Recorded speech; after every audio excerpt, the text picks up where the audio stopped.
Here we've got the integral of x e to the 4x with respect to x. Now this is a clear product in the integrand, which means we're dealing with an integration by parts problem. So to start this off, we'll let u equal x, and then of course the derivative of u becomes the derivative of x, and then we'll let dv equal e to the 4x, and then we need to integrate to find v. And what's important here is when we integrate, we must recognize that there's a 4x here. It's not just e to the x, it's e to the 4x. And so what that means is we need to do something about this to remedy for the chain rule. And so to solve that, we just let it be e to the 4x, because the integral of e to the 4x is e to the 4x over 4.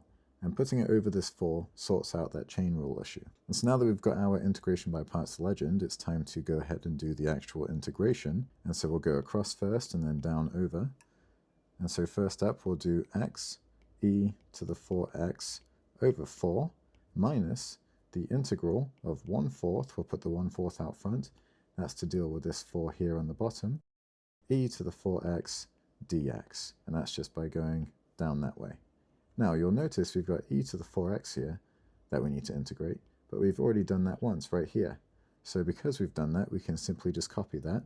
So we'll go ahead and say x e to the 4x over 4 minus 1/4 times e to the 4x over 4. And this is an indefinite integral, so that requires us to have a constant tagged on to the end. All that's left to do is to simplify, and we'll have our solution. So we've got x e to the 4x over 4 minus e to the 4x over 16 plus c.